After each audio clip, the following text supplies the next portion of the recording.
So I had to almost like artificially create a chip on my shoulder. And I think that the chip that I've artificially created is the fact that our time on this planet is scarce. One of my favorite books is The Compound Effect by Darren Hardy. And again, it just states that small steps in the right direction, repeated over a very long period of time, will lead to exponential progression.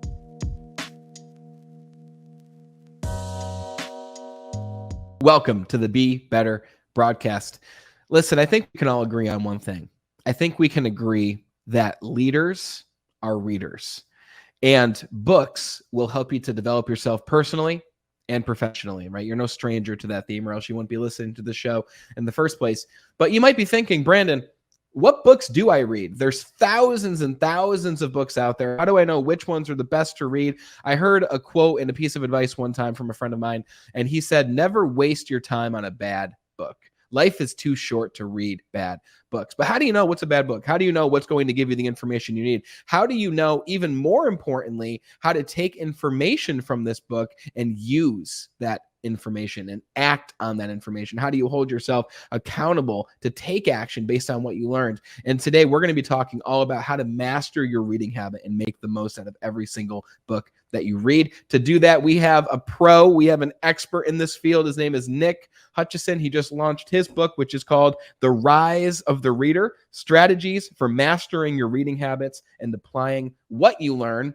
And for those who don't know Nick, at the age of 20, Nick discovered the world of personal development and quickly used the books that he was reading to improve every aspect of his personal and his professional life. Now, Nick has dedicated his life to helping millions of readers to take action on the information they learn and rise to their potential. He has a podcast. The podcast is called Book Thinkers: Life-Changing Books, which features captivating interviews with some world-class authors that you know, such as Grant Cardone, Lewis Howes, and Alex Hormozy. During these conversations, Nick dives into the pages of their books, uncovering practical and transformative takeaways for his motivated audience. And I know you are motivated to learn more as well. When you take away even just one thing from this conversation with Nick, all that we ask is you share this show with just one other person who could use it as well. We don't run ads. We don't have sponsors because we don't want to interrupt your viewing experience. And we just want to bring you the information and the knowledge you need so that you can take action, because you are the best part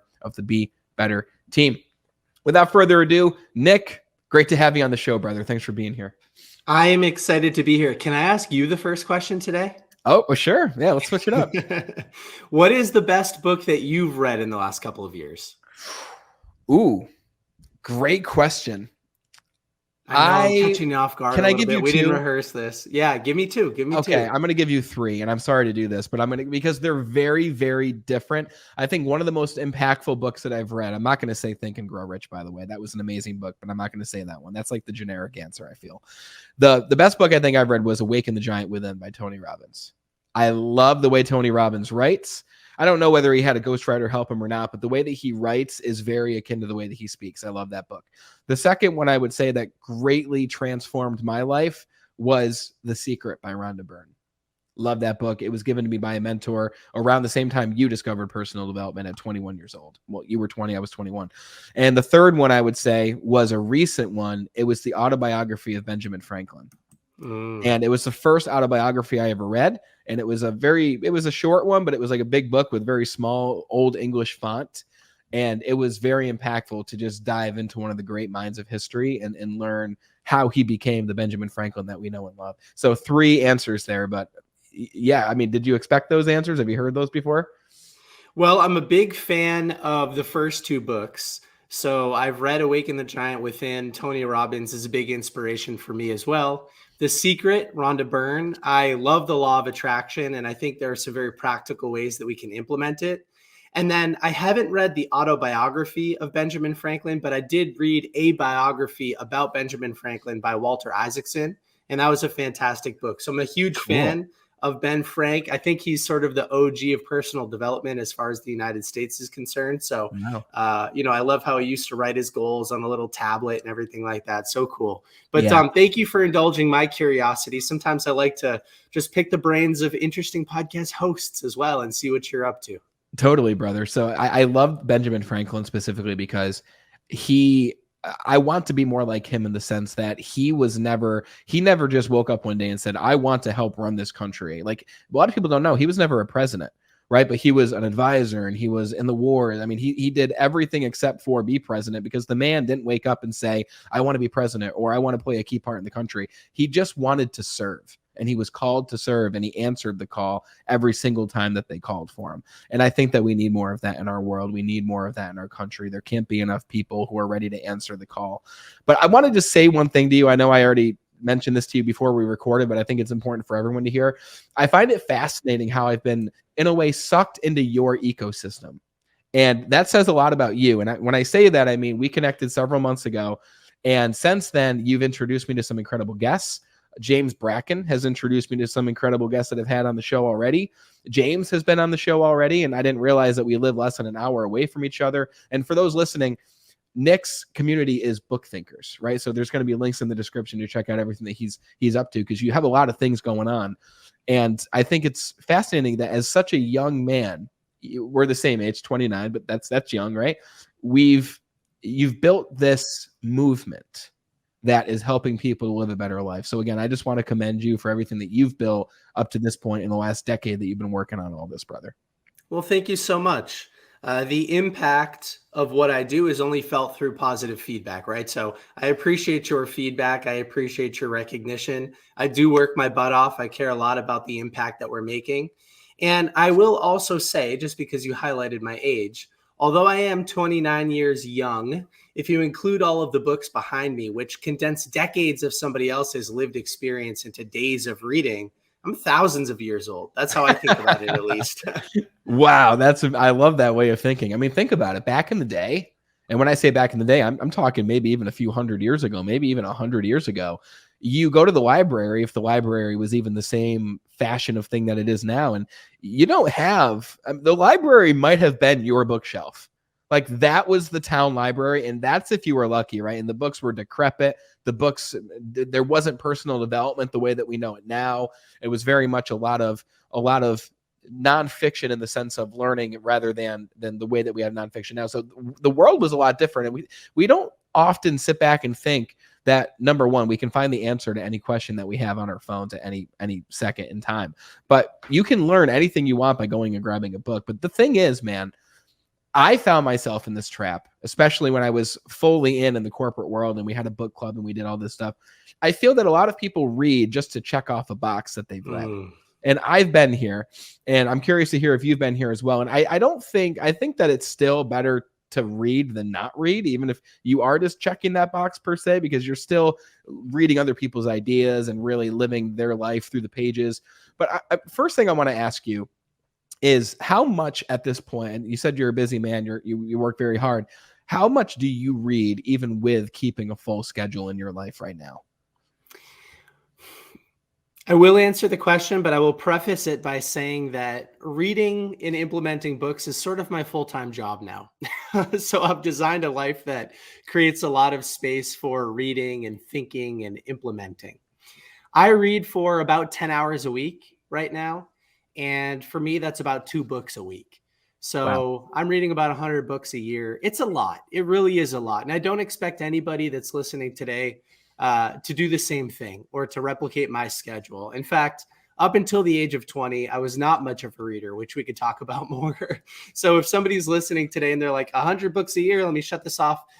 Check it out for a little bit longer. We could talk about some more manageable reading schedules. 10 hours a week, 100 books a year for me. Okay. You mentioned you weren't always a reader. So I was that kid in high school. I'm curious to ask who you were. I was that kid in high school where I would take my lunch period and I would go to the library and eat lunch and read. And I wasn't reading nonfiction. Okay. I was reading, Goosebumps, and I was reading all the big series, the fantasy series. I loved going into a world that wasn't this world, right? Not that I had a bad time in this world. I just loved escaping into these fantastical creations that people created in their minds. But it sounds like you weren't that person. It sounds like you started reading a little bit later in life. Yeah, when I was growing up, I was not the best academic. I was more of the athlete stereotype. So I played football. We went to the Super Bowl in Massachusetts. I got to play in Gillette Stadium on live TV. I was captain of the wrestling team. So I was just not very focused on the academic stuff. I mean, you really couldn't pay me to read a book when I was in high school. And I'm not saying that to flaunt that. I don't think that that was the right choice. I think that I was capable and chose not to apply myself, and there's no glory in that. But and most of that behavior continued with me into my college experience. So we're both in New England. I went to, or sort of, you're close to me. I went to the University of New Hampshire, and everything changed for me when I was going into my senior year, and I took an internship at a local software company. And to keep a long story short, my boss at the time, Kyle, he was the director of sales. He recognized some unfulfilled potential in me. I was a little bit cocky, had a little bit of an attitude. I was a little bit of a know-it-all. And Kyle said, "Hey, listen, you're commuting an hour each way to this internship, 5 days a week. Why don't you start to listen to podcasts just like this one, where a host interviews a series of guests and those guests talk about what they did to become successful?" And I took him up on it. I started listening to these podcasts. It was the idea that listening to the same music for the 1000th time isn't going to change your life, but the right podcast might. Sure. And so what I realized over time, consuming a ton of these business podcasts, was that so many of the successful people being interviewed, they were giving at least some credit for their success to the books that they were reading. And that's when it all changed for me. So yeah, I started at 20 years old. I wish I started a little bit earlier, because there are benefits to reading fiction and fantasy and all of the other things that you're reading and spending your time on. I'm sure they've set you up for the person that you are today, which is clearly very articulate, well thought, curious. And I think those are all very admirable qualities. Well, I appreciate you saying that. And we have similar stories again. So again, I was in sales when I was 18, and I was the cocky kid. I was arrogant, right? I didn't take responsibility for the things I did, because again, if you're not reading books that teach you those things, or surrounding yourself with people who exhibit those qualities because you were lucky enough to have proximity to them, then you're not going to learn those things. Right. So I'm 18, 19, 20. I'm doing very well financially, bringing a lot of money in, but I am overweight. I'm unhappy. I'm thinking that buying more things is going to make me happy. It certainly did not. My relationships were falling by the wayside. The spirituality was practically non-existent. And I was thinking, is this everything that there is to life? And I was looking in the mirror, not happy with myself. And just like you had a mentor in your life who said, "Hey, listen to podcasts on the way to work," I had a mentor who gave me some pretty much needed and harsh advice, which was, no one's going to respect you as their leader, Brandon, if you don't respect yourself first. And I really want you to read this book, because I know this book will change your life the way that it changed mine. And the book he gave me, like I mentioned earlier, was The Secret. And I read it and I was like, this is a cheesy book. This is very strange advice. It was a short book. It was an easy to read book. It had pictures in it. So I was like, okay, I can do this, even though I'm not reading normally right now. And I decided I didn't really have a choice. So I implemented what the book talked about every single day, right? The exercises after each chapter, all those things.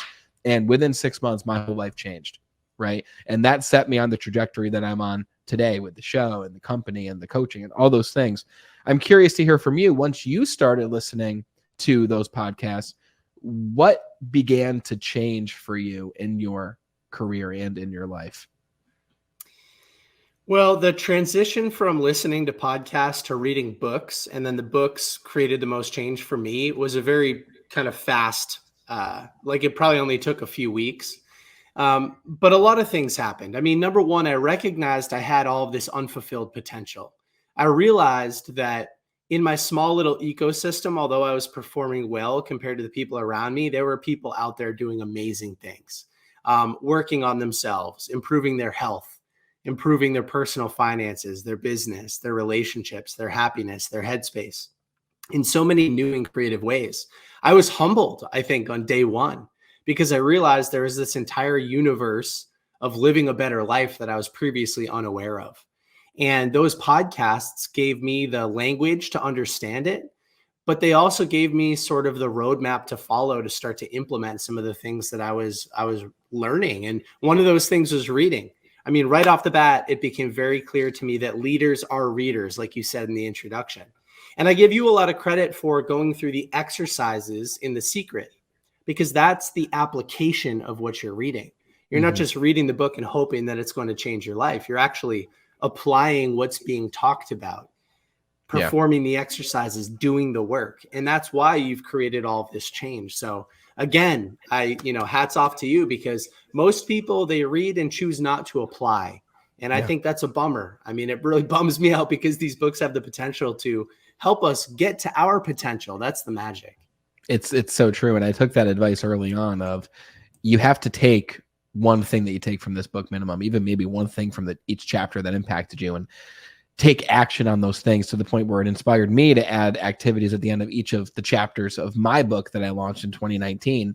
And when I hear people say, I found positive impact from your book, and I asked them, okay, what part was it? It was never a specific thing in the chapter. It was always, well, during the exercise in the financial mastery chapter, it taught me this. And it's always during the exercise, because if we're not prompted to take action, most of the time, we're not going to take that action unless it's made very clear what you want me to do. We, as a speaker, we're always told, especially when I was in the National Speaker Society, tell people what you're going to tell them, and then tell them what you told them, but then tell them what you want them to do. Right. So that might be a message to authors out there or podcasters, but you got to tell people what you want them to do. But let's say, 99% of books aren't telling you what to do. Right. One of the questions I'm going to ask you here is, how do you take action on what you read? Should you take action on every chapter? Should you take action on every idea that you like? But I'm curious first, because now you've explained, okay, we understand the value of reading. But as someone who was heavy into sports, heavy into being an athlete, and normally listening to music on the rides and all those things, how did you get into the habit of reading when you didn't really read before? That's a great question. I think that change can happen in one of two ways. You can have this big aha moment, which is very rare and very hard to create with intention. Just kind of, it's a little bit, you have to leverage a little bit of spontaneity. You have to kind of get lucky. The right stars have to align for a big change or a big paradigm shift to happen. A more sustainable way to make it happen is small steps in the right direction over a long period of time. How do you eat an elephant? One bite at a time. Who wins the race, the tortoise or the hare? No matter how many times you read Aesop's fable, the tortoise always wins. One of my favorite books is The Compound Effect by Darren Hardy. And again, it just states that small steps in the right direction, repeated over a very long period of time, will lead to exponential progression, right? That hockey stick curve that we're looking for. But you have to start small, and it has to be manageable so that you don't burn out. Now, for me, in the world of reading, thankfully, I read the first book that I read was the right book for me. I read Rich Dad, Poor Dad by Robert Kiyosaki. Great book. And I instantly went from a non-reader who identified as somebody who would almost like make fun of reading, to somebody who was fully committed to, this is my personality for the rest of my life. Wow. I mean, I really went through that transition on day one. I couldn't get myself out of the book.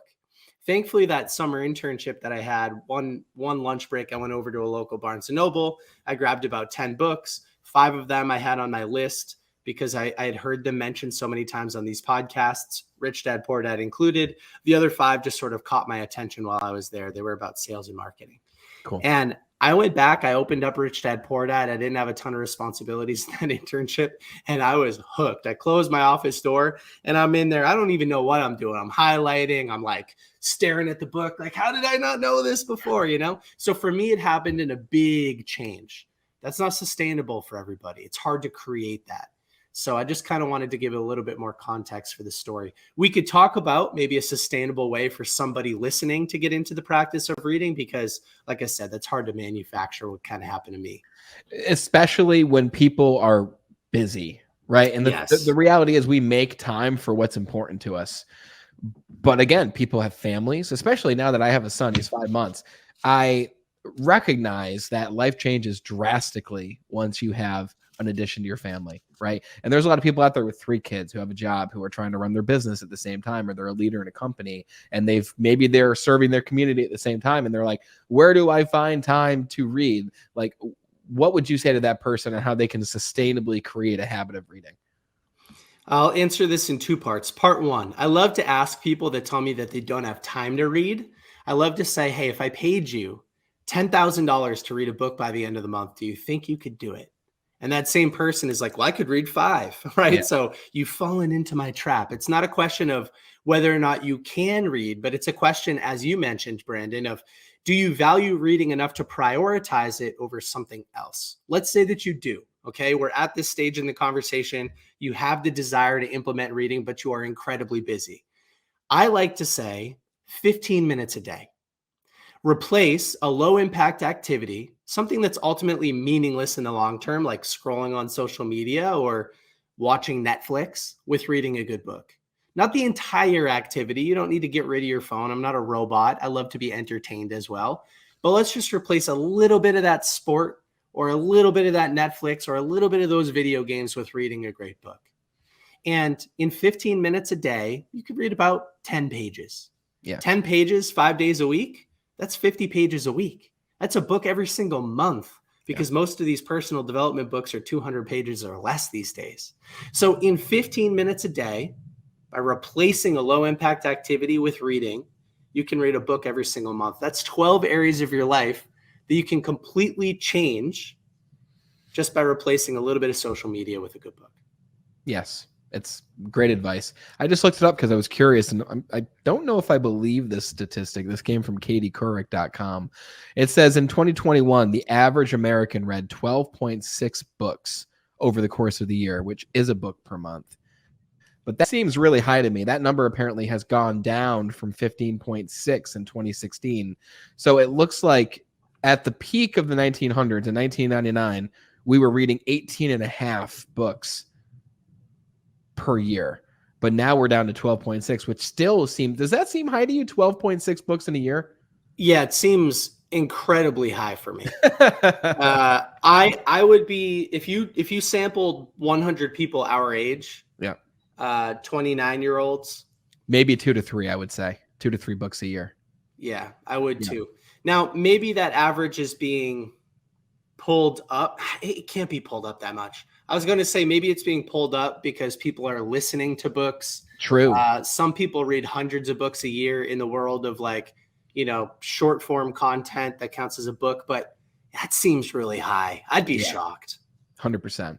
I was going to ask you about the advantages of reading versus audiobooks, but for the sake of time, I'd rather ask you two important things here. The first thing is I want to know if you have a process when it comes to, you've got a new book in your hands, your second book that week, let's say, or maybe for those listening, your book for the month, right? What's your process of going through that book? Is it reading the table of contents? Is it reading the back? And then I want to ask you how you implement based on what you read. So the first thing is, when you got the book in your hands now, this is the book per month that someone's going to read. How do you advise someone to procedurally go through this book in the most effective way that makes the most value of their time? It's a great question. In my world, in my process, step number 1 is to set an intention, a SMART goal for each book that we read. So for anybody that's not familiar with it, SMART is an acronym that stands for specific, measurable, attainable, relevant, and time-bound. So when I read a book, my goal is to take action. That's what I'm optimizing for. So I want to set a SMART goal that will reinforce my ability to take action. One of the books in business that a lot of people are reading right now is called $100 Million Leads by Alex Hormozi. It's a brand new book on lead generation for businesses. And people just dive in and they're like, I hope the book's going to change my life. Instead, let's set a SMART goal. How about find and implement at least 2 lead generation strategies into my business book thinkers by the end of November? That is specific. I know exactly what my goal is. It's measurable. Peter Drucker, the legendary management guru, says what's not being measured can't be managed. So did the book achieve its goal? Did you implement at least 2 things into your business? Attainable. Your goal needs to be realistic so that you don't get burned out and overwhelmed. Implementing 100 things from a book is not attainable, but also setting a goal that's too big is not attainable. I didn't say make $100 million from the book. I said find and implement at least 2 things. Relevant. You need to be emotionally connected to your goal. And so in this case, my business book thinkers kind of stinks at lead generation. And I know that better lead gen will lead to more revenue. More revenue will lead to a bigger impact and the ability to continue to grow my team. So I'm emotionally connected to the outcome of this goal. And then time bound. You want to give yourself a deadline to take action and leverage Parkinson's law. which says that the amount of time you give a task, it will expand to that amount of time. So if you just say, I'm going to read the book and hope that it changes my life, you're not giving yourself a deadline to take action. So here's what I'll then do. I will write that intention, that SMART goal, on the inside cover of the book, and I will review it each and every time I read another chapter so that I'm telling my brain what to filter for. So I'm leveraging the reticular activating system that our brains have, our natural filtering process, and I'm sharing my goal with the book so the book can share that information back with me. So that's step one. Set an intention and write it on the inside cover of the book. Were you valedictorian? I was not. Like I said, I was not a very good student back in the day. Out of 350 kids in my class, I was probably, I don't know, 200. Okay. Yeah, that's fascinating. Well, because you were focused on it, you were focused on being an athlete in sports. I would assume that if you didn't focus on those things, you would have done very, very, very well. Not that that's a milestone for life success, how you did in high school, but you just seem very analytic.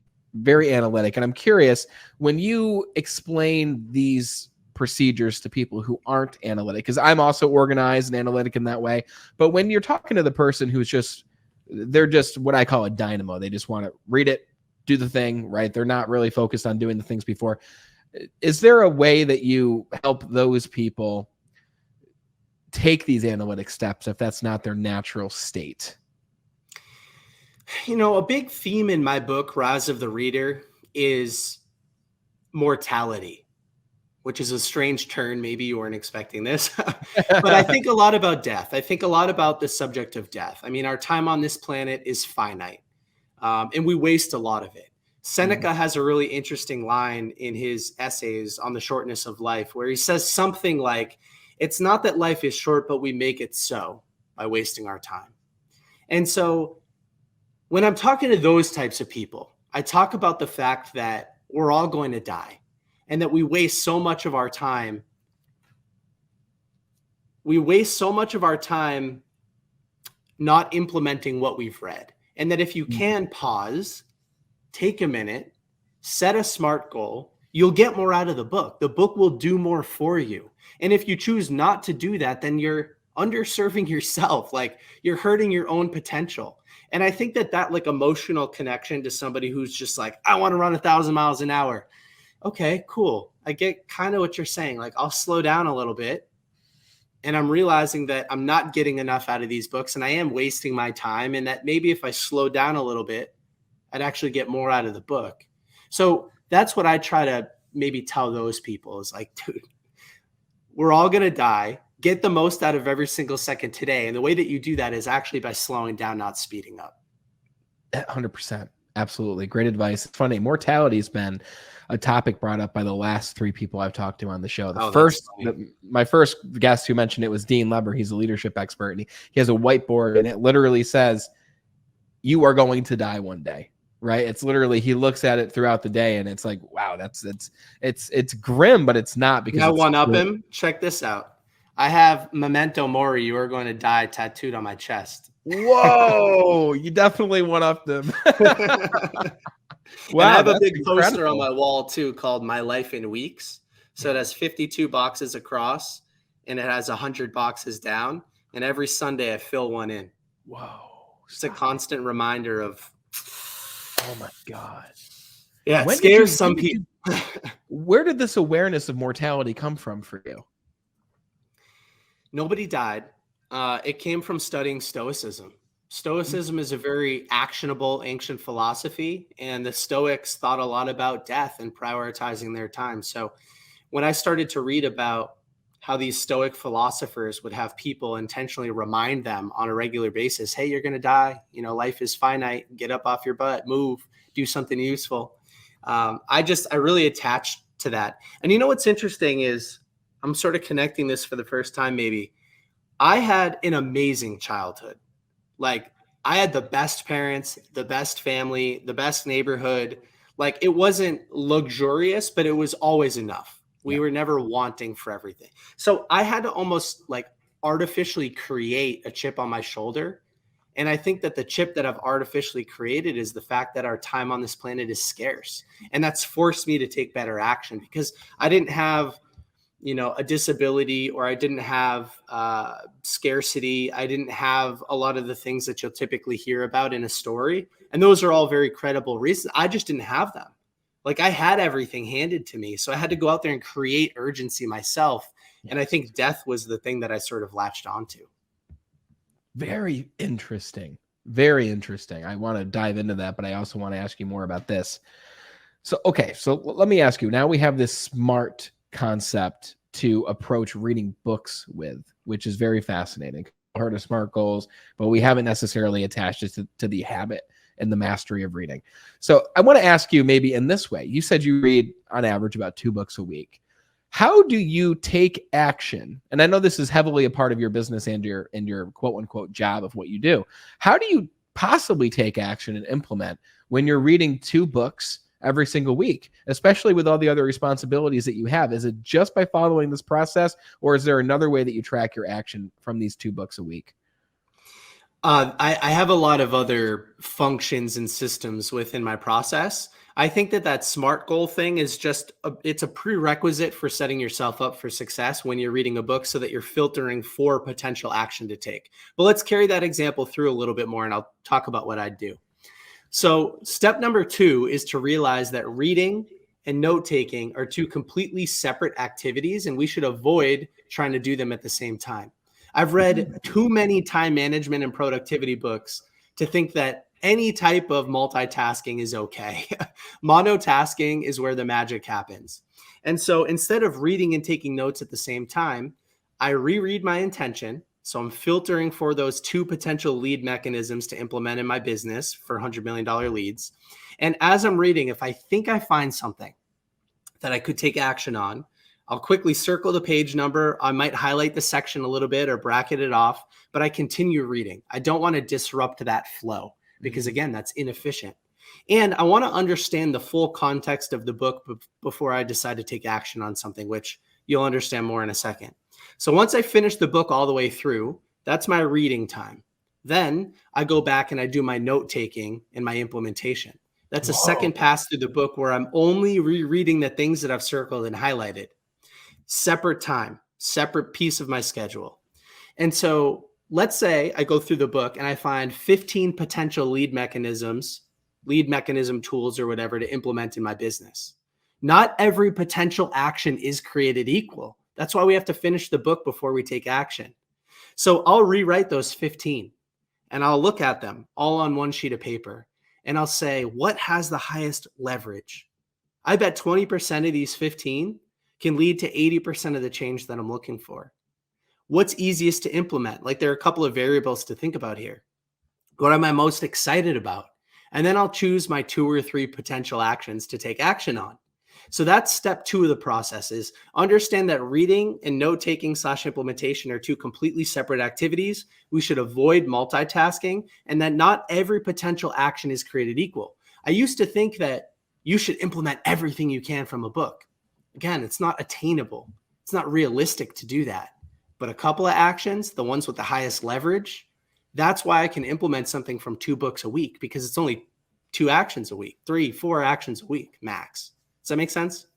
Yeah, I love that. I want to just say it back to you, maybe in a different way, because I find that very, very useful, especially for the check boxers who just they read and they check the box. And again, I was that person, and sometimes I still am that person. I was too. Yeah.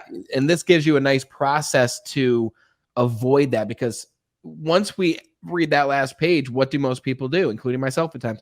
We put it on the bookshelf and we think that was a good book, or maybe it wasn't, or you probably wouldn't have read it all the way through if it wasn't. But then you grab the next book that's in the pile of a vast pile of different books. But what you said was, okay, you'll read through the book first, and at times while reading, you'll highlight and or bracket things off so that you know when you do go back to take notes, you're not rereading everything again. You already have the brackets to say, okay, I found this important. Why is that the case? And then you'll go back through, right? You didn't put it back on the shelf. You'll go back through and you'll take notes on it. Are you taking notes in the book, or are you taking notes in a notebook separate from the book? A little bit of both. More recently, I do both, because repetition leads to retention. And I want to develop a relationship with the information. And one of the best ways to do that is by reading it a second time on your second pass through, which is a form of repetition, and then rewriting it, which is a multi-sensory sort of experience. There are stats around how rewriting something retention. Not only is it a form of repetition, but it's a different way of sort of reorganizing the information in your brain. And so, yeah, I'll rewrite it on a yellow legal pad and just get all 15 items lined up, or 5 or 10 or whatever it is. Got it. Okay, so you've got those 5 to 10 action items that are written down at that point. And then you look through that list and you're not saying, I'm going to implement every single thing on this list, but you look through those 10, and out of those 10, you said that you'll implement or work to implement how many, essentially, most of the time? My goal for these books is to implement 1, 2, or 3 things. That's kind of my sweet spot. 3 is a little bit much. 1 or 2 is my sweet spot. That's great. That's amazing. And that's fun too, because you're always wondering, what are the 1 to 3 things that I'm going to take from this and do as a result of reading this book? It creates an entirely new dimension to the act of reading. Yeah, because like you mentioned before, what are you optimizing for? Why are you reading these books? It's not to check a box. Who cares if you read 100 books in a year? That's a vanity metric. But if you implemented 100 small changes into your life, into your health, your wealth, your happiness, that's where the magic happens. It's by taking action. You mentioned a book early on. You said you wouldn't give it your favorite book title, Think and Grow Rich, because everybody does. But one of my favorite quotes is from that book. Okay. Napoleon Hill says, action is the real measure of intelligence. Wow. Action is the real measure of intelligence. So who cares about quoting something from Marcus Aurelius? I don't. That's not intelligence to me anymore. But if you take action on a recommendation that he made in his journal meditations, that's intelligence, because your life has improved. That's what I optimize for now. It's not checking the box. It's not remembering quotes, but it's taking action. That's the only thing I'm really reading for these days. That's great. Okay, let me ask you, how do you know what books to read? I know this might be a different answer for you now because of what you do, but how would you recommend other people choose what books? Because there's so many great ones. So how do you know which ones to grab? The way that I think about this for somebody who's kind of just starting out or has like an open slate and they're just looking for a book recommendation, think about it like this. Our problems as human beings are not unique. About 100 billion people have lived before us. Millions of them have documented their entire lives in the form of books. They've condensed decades of lived experience, their greatest life lessons, how they've overcome problems in the form of books. And thousands of those experiences probably detail somebody else overcoming the same problem that you're facing today.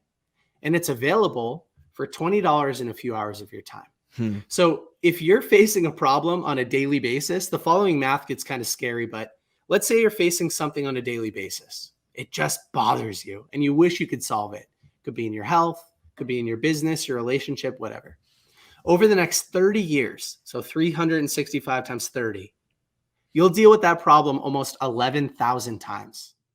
So why not pause, like we talked about before, slow things down, find a book that documents how somebody else overcame that problem, spend $20 on it, a few hours of your time reading it, set an intention to find and implement at least one way to overcome that problem, and try it out so that for the next 10,900 times, you don't have to experience the pain.